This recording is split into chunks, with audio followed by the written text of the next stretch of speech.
All right, so the word I was given was cycle, and there's many cycles in this industry, a lot. So to start, I'll just start out with how this all began, and that's the number one question that we get is, how the hell do you open a brewery? That's kind of wild. A lot of work, a lot of money, and a lot of belief with family, for sure. We're family owned here at Panther Island Brewing.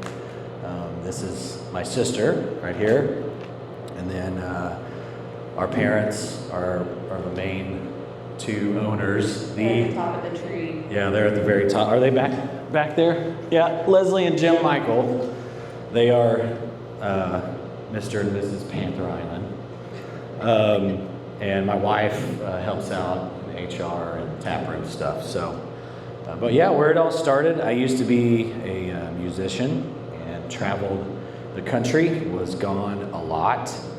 And in 2008, we split ways, and I wanted to begin a new chapter or start a new cycle, some would say, and wanted to be home for that, not travel so much. I was gone probably 9 to 10 months out of the year, wouldn't you say? Missed a lot of birthdays and Thanksgivings and stuff. So wanted to be home for that, but still be creative. Wanted to create and be passionate about something, but I wanted to stay home. I wanted to stay local for that. So my wife bought me a Mr. Beer kit for Christmas one year, and I started making terrible beer out of it because it's really hard to make.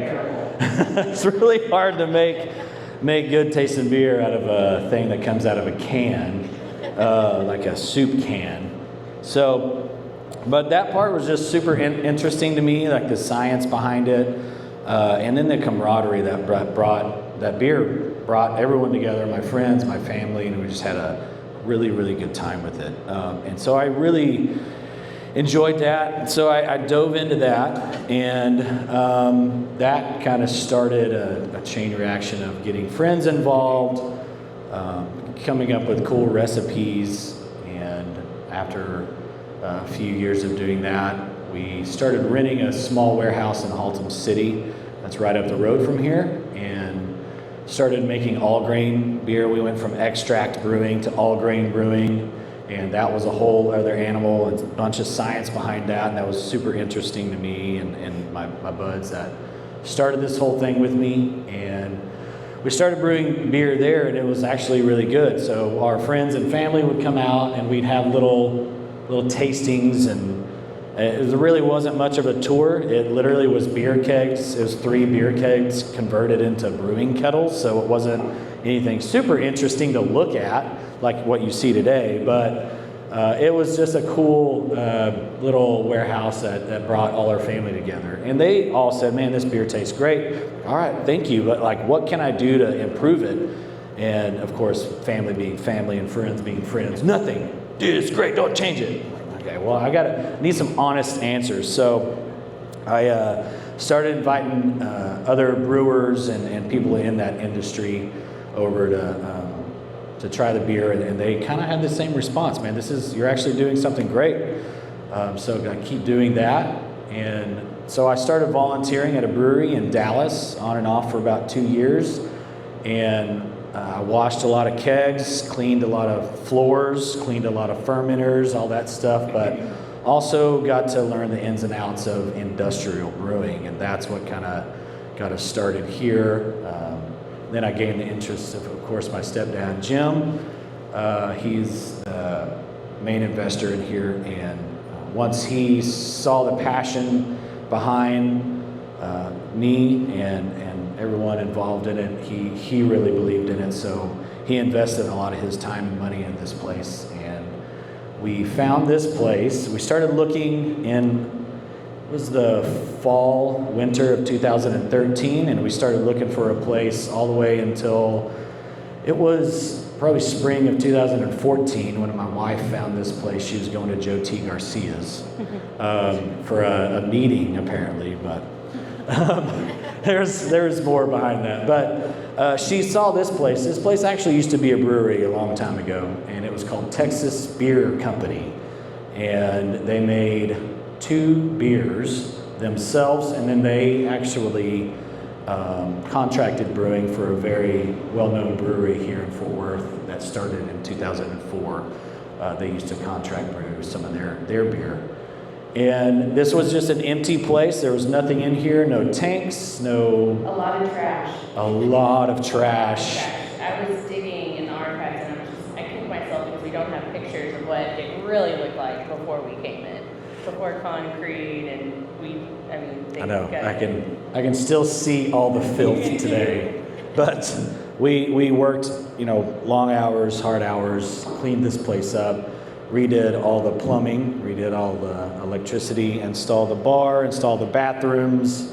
All the tanks are brand new. We brought everything in. So there was nothing here. It was just an empty shell. So we made this place home. And when did our doors first opened in December of 2014. So December 9th, I think, is the official. Yeah. But we'll be celebrating 10 years next weekend. Woo-hoo! Yeah. The 21st, y'all come on out. But yeah, we opened our doors there and started making beer. We started with 4 beers. It was Tailgater, Allergies, Cannonball, and IPF&A were our 4 beers that we started with, and those are still cores today that we still brew.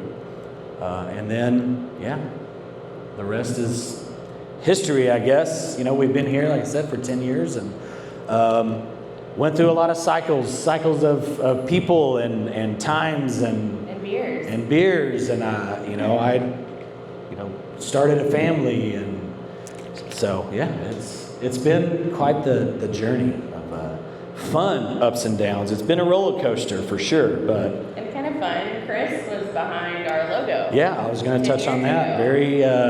Chris, raise your hand. This is Chris, everyone. He actually created our pick and paddle logo, and that took a while too. But he was very patient with us, him and his team. So thank you for your patience. But we got it down, and he learned our backstory too of me being a musician and still love music and all that. So that's why you see a guitar pick in the center of it, and then mash paddles going through it. So it's perfect. Music and beer is what that logo is all about. So, what's next? What do we have? What's next? It's the cycle of beer. The cycle of beer. And another question we get is, how do you come up with your beers? What's the inspiration behind it? Is it traditional? And there's a lot that goes into it. I mean, or not a lot, but it could be from a trip to the grocery store or a road trip or a hike. I mean, there's so many variables that can go into the creation of a beer. Yeah, it all starts with the R&D, research and development. That's the kind of fun part. Even when we have some special events and people want us to make their own beer, I sit down with them and we ask them, what is this event about? What does it mean to you? That's what you can incorporate into beer is an experience and not just a beer, a taste. If this is an anniversary, where did y'all get married? Was there wildflowers in the field that you got married in? If so, what kind of smells were you smelling and all that stuff? So R&D is where it all starts. And again, like she said, it can go from an experience to you're shopping at the grocery store and pass peaches and you're like, man, this smells, I would love that in a beer. Or beaver nuggets. That's a great example of one. That's where our beer road trip snacks kind of came from. We were partaking in the Buc-ee's beaver nuggets. I don't know if y'all are familiar with those, but those little caramel puffs are addictive. And I was eating a lot of those. And I was like, man, I would love to make this into a beer. And so we started developing that recipe, and it all starts on a pilot system. We still have a 1 barrel, which is 30 gallons, that we kind of research on and kind of dial our recipe in on. And I get with my brew team over here. Right behind you is Dak and Lorinda. Y'all raise your hands. Dakota is now our head brewer, and Lorinda is head seller and head of packaging. And so we get together on any kind of R&D and kind of go through all of that of, what's the style of this beer? What do we want, the end product to be? What do we want the mouthfeel to be? How bitter do you want it? How aromatic do you want it? All that stuff. And so once we get that, Dak and I start developing that recipe in a beer smith, and we kind of start brewing it on the 1-barrel pilot system. And it takes 2 weeks, so it's not a short process. That's why the R&D process is fun, because you get to do something new, but it's also a lot of work. I mean, it takes 2 weeks to finally taste what you are wanting or envisioning, and once you do, you have to really break it down, get kind of complex with it, and make sure that the recipe is where you want it. And if not, it could be a subtle change of 1 degree. That's how meticulous all this stuff is over there. So if the mouth... A day and the way it matures makes a huge difference. It goes from green to gorgeous after. Yep. It's wild. Yeah, so that's where the whole brewing cycle starts, is the idea and the R&D behind it. And again, the idea can come from anything. That's what's great about this is it could be an experience, or it could be a taste, or anything like that. So yeah, and then once they get the recipe going, then the whole process is incredibly creative, right? Like Ryan said, he wanted that creative outlet. Well, the next step in the process or the cycle is what do we want the can to look like? Is this going to go out into the market? Is this going to be a tap room only? How are we going to do it? Most of the time it goes straight to our tap wall, and that's kind of how we choose our new releases for the next year, is what's popular, what the people like. We really listen to our consumers and take that feedback in. And it's always cool to hear what they're getting from what we're brewing. Then we get with our can artists down in Austin and pitch them our ideas. And while they're developing this recipe, we're developing the story behind the beer. And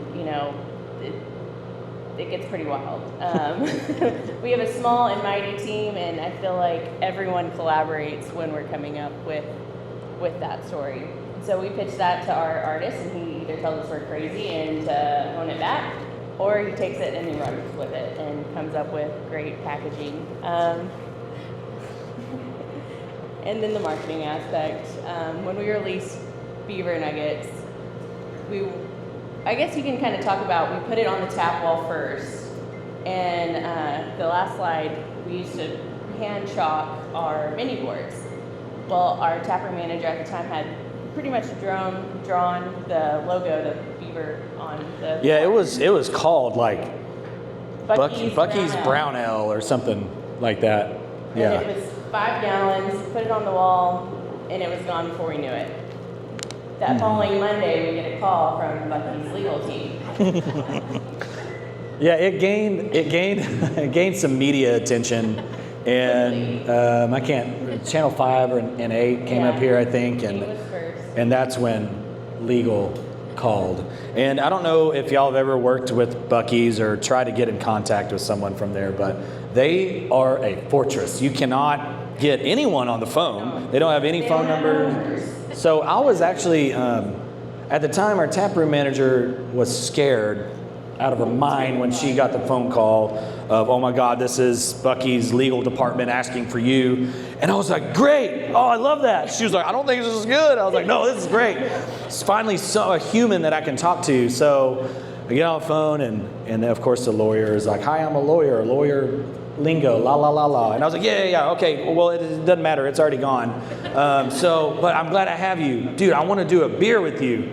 And he was like, Johnny was like, oh, crap. Like, what is my brother doing now? And I was like, I just want to do a beer. Like, I'm so glad I have you on the phone. And he was like, well, like, I'm going to send you a C&D if you don't stop doing what you're doing.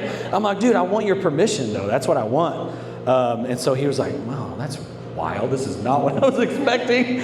But, yeah, let me get with Beaver, that's his nickname. Found out the guy, his nickname's Beaver. Let me get with Mr. Beaver and I'll let you know. Don't call me, I'll call you. And I was like, all right, man. I think it was like 30 minutes. Or it wasn't long, maybe not 30 minutes. No, the next day, it was. Yeah, it felt like an eternity because I was so excited. I was like, dude, this is going to be a great opportunity. Side note, I had 0 patience. Oh, yeah. Long process of brewing. The man with negative patience. Beer has taught me patience. I don't know, that's kind of wild, but beer and kids have taught me patience. But anyways, that was, a wild ride. But they finally got back to us and were like, hey, yeah, we're actually interested in doing something like this. And I was like, dude, this is so great. So the same lawyer that called me and was like, if you don't stop what you're doing, I'm going to sue you, was sending me a letter to sign so we could use their logo and all that stuff. So he was even like, wow, this is crazy. So that was part of that marketing process. But yeah, again, a lot of these beers, most all of them kind of have an idea. It's like a story behind them. But scaling up from the 5-pound little pilot batch to a 30 barrel is the next kind of step in the cycle. It's like, okay, we're going to gear up for production and distribution. So. Yeah, and in that process, from R&D to the marketing aspect to it, between the marketing and the production, there's so much that I feel that goes on behind the scenes that, all right, once we have the pilot recipe dialed in and we know the pounds, malt, hops, what kind of yeast we're going to use, all that fun stuff, mash temperature, fermentation time, all that fun stuff. Then it's really Dakota who can kind of take it and scale it up how it needs to be, because going from brewing 30 barrels to 30 gallons to 30 barrels, which is 1,000 gallons, is a little different. But he knows this system really well. He knows, what the ins and outs of it. But during that, there's so much that we have to do as a team to get our distributor on board, because we distro throughout the state of Texas, down I-35 corridor. All the way to the border. All the way down to the valley. border, to the valley. So there's a lot of people that not only, so your idea comes from you smelling something in a grocery store to all the way, to talking to heads at a distributor, Johnny coming up with images and ideas and marketing aspects of it, and like this isn't just a beer, this is a fun experience. Check this out, how to make it fun, do a slideshow and all that stuff. And so there's a lot in that cycle that happens from concept to actual production, and that's a lot of marketing time. But that's a lot. So, but once we get all the marketing aspects and stuff down, do you want to talk any more about that before we move on? Once we get it out the door and into consumers' hands, then that's when the feedback starts coming in. So when we start hearing it, that's when we start hearing from HEB buyers. They're our number one point of distribution out in the market. And so this past year, we've really learned how it works playing with the big boys. And that's been a whole cycle within itself of, okay, so you have to get on a list and you have to submit all of your products. And when you have a portfolio like ours, we really worked on scaling things down and listening and what do the people want to drink. So once that happens and we get it in those points of distribution, then we're seeing the feedback and how fast is the product turning and how often are you having to brew it. And then, okay, that's great, it's going, it's rocking, it's rolling. What's next? And then the cycle starts all over. Yep.